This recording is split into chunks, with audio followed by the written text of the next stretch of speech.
Hi guys, it's Debbie with Debbie J's Crafting Corner. Today I'm going to be making a new card using the high heel shoe die set from ScrappyTails. This is part of the J'adore collection that just came out in January, and I'm making another cool card by request using the high heel shoe die set. And when I made the cards last month, I did get quite a few people saying, I want some more shoes. So I'm going to make another card, but this time I'm going to make it into a shaker. First thing that we need to do is create our well, and I am actually going to be using the shoe shape to create my well, and I'm going to do it on using several layers of cardstock. So what I need to do first is just go ahead and die cut out my first one. So I'm going to go ahead and run that one through.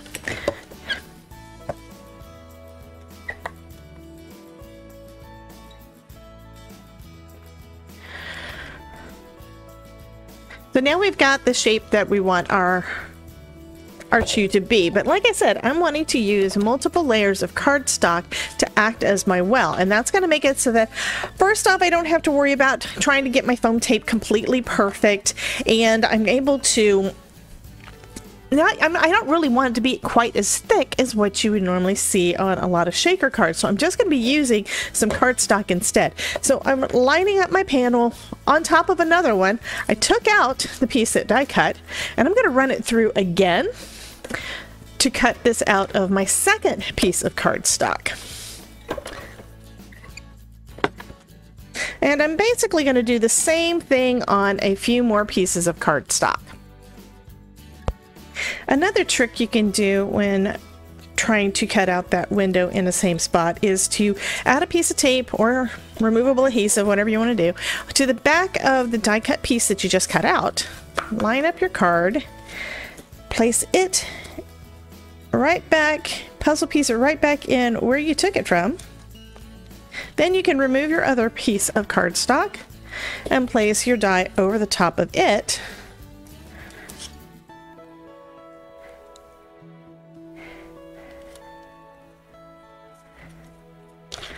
And then run it through, and that should cut it out in the exact same spot again.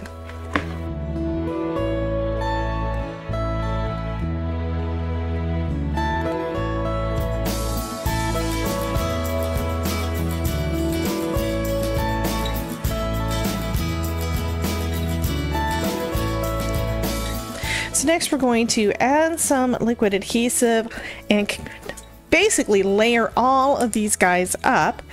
And that is going to create that well. And I do want to try to get pretty close to the edges around my shoe so that sequins won't kind of try to slide through there. I'm just going to go ahead and layer up all 4 layers, and that is going to create our shaker well.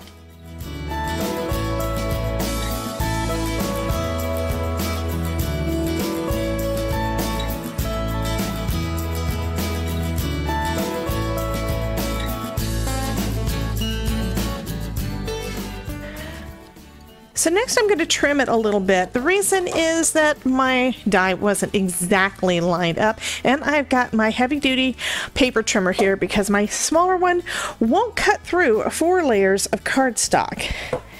So I'm basically just going to try trimming off a little bit at the edges and try to keep it about the same size that I had it before. I might trim it a little bit more if I need to. And the only reason for this part is because I do want my card to be pretty much flat when we get done. So next we need to put our window sheet on. So I've cut a piece of 4 1/4 by 5.5 inch vellum, and I'm going to go ahead and add my liquid adhesive just like we did the last time. Again, being very careful to go pretty close to the edges where our die cut. And I think I'm going to try to make sure I'm even closer this time and getting right up there at the edge, because this is going to be basically the only thing that is going to block the sequins from leaving my shaker piece. And I don't really want any of them to get stuck, you know, between the vellum and the card. But it's up to you how much detail you want to do with that. The closer you get to the edge, the more, of course, is the chance that you're going to kind of squish it out of the window. But the liquid adhesive does dry clear, so we should be good there. So going ahead and pressing that down, and I think I'm going to leave a weight on it for a minute just so that it has a chance to really stick to that vellum. Okay, so now I'm going to add me some shaker bits. This is a shaker mix from ScrappyTails. I will check the website and see if I can find the name. There's not a name on my packaging, but I would say any shaker mix that you have should work. And I'm being a little generous. I have a tendency to either go overboard or not put enough when I do shakers. So this time I'm going to kind of err on the side of a little extra. And I'm going to shake it down so it's kind of level, because I don't want anything to be sticking up out of the well when I go to put the backing on. Now the way I'm going to do that, I've got a piece of, I've actually got a card base here, and I've got a cover plate, a cover panel that I created the same way that I did those multiple layers, right? And I'm just going to put that into position and then put the missing piece in that well there. And that's going to kind of be the back of where the back of the image there, if that makes any sense. Sorry guys, I have a stuffy nose, didn't get enough sleep last night because my allergies are just kind of going overboard. So a little more than normal. Words are hard. So I am having a little trouble this morning with my words, but I wanted to get this card done. I mean, I think you guys kind of get the gist of what it is that I'm doing. So again, I'm going to just line that up with the front of my card there. And then actually, I'm going to be smarter. I'm going to use some double-sided, some removable adhesive so I can make sure that it stays in place long enough and that I don't accidentally kind of shift it, because I have been known to do that. Lining it up with all the edges, and then I can put this little guy, puzzle piece, right in to where it was cut out from.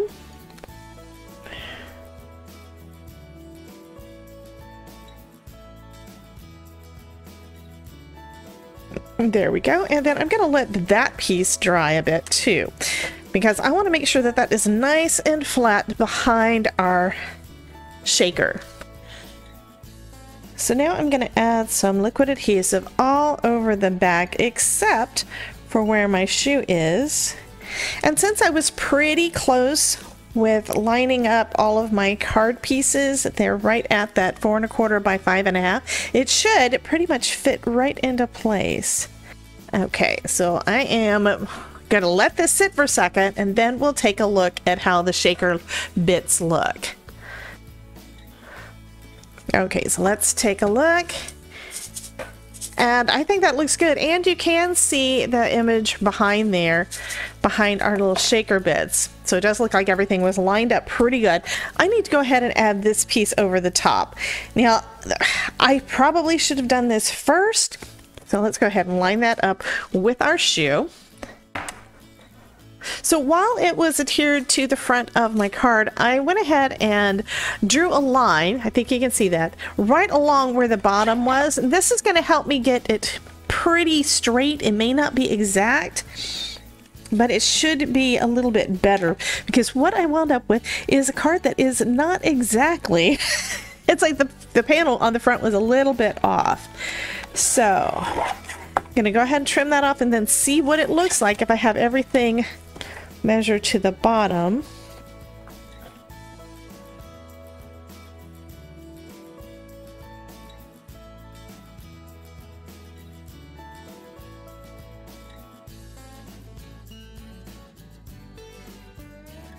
Okay, so I trimmed everything down. I'm going to go ahead and put this one in place.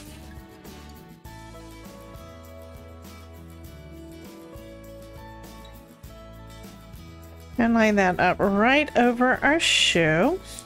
So that looks pretty good. But I don't like that top edge there, because I wound up, this was off by enough that it didn't go all the way to the top. So what am I going to do?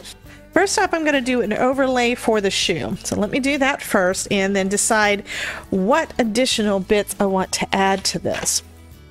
So I decided on this pretty paper, I'm going to go ahead and cut out one of the inlay pieces to act as a cover. I'm going to go ahead and die cut that one out to go over the front of our card.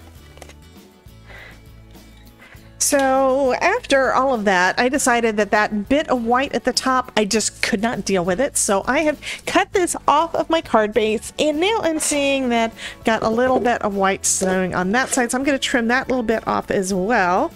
So now my card panel is going to be right at about 5 1/4 by 4, which is kind of a normal size card front panel that I do a lot. That's going to leave a little bit of a white border all the way around. Before I do that part, I'm going to go ahead and adhere my cover pieces onto my little shoe. So I've got the heel here, and I've got this floral bit that I cut out of another pattern paper.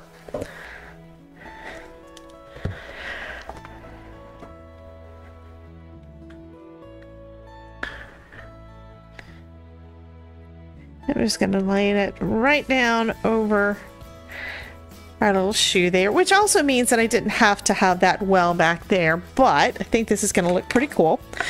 And I'm going to go ahead and add a bunch of adhesive over the back of this, mostly on the outside lines, because this is going to be over that vellum. And this is just decorative, but it's going to give a nice, pretty, soft look to our shoe. It makes me think of a spring shoe, you know?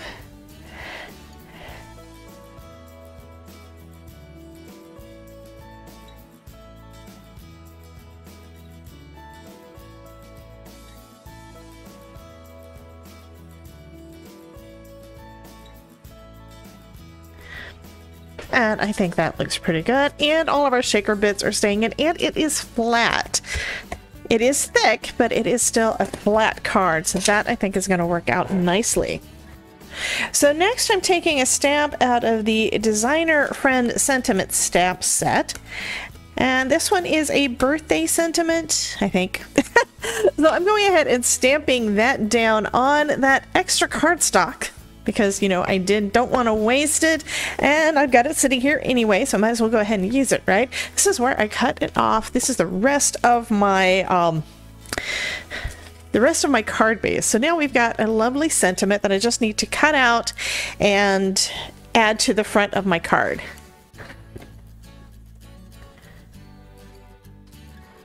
So I'm just cutting this out. There are some dies that come with the perfume bottle that are perfect size for cutting these out if you don't want to cut them out by hand, but I figure it is super easy, so I'm going to go ahead and do that.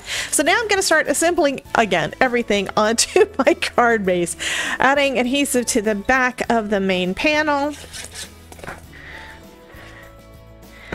and just place that onto the front of our card.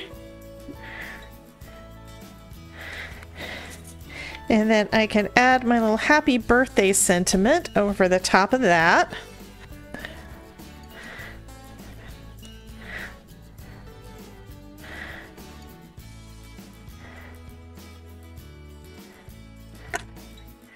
There we go. And then I'm going to, because of all that glue, I'm also going to let it sit with a weight on top of it for a little bit, and that should finish that one up. So that is going to finish up this cute vellum shoe shaker card. Thank you guys for dropping in. Be sure to check out this playlist over here for more projects where I'm using ScrappyTails products, and I will see you next time. Bye guys.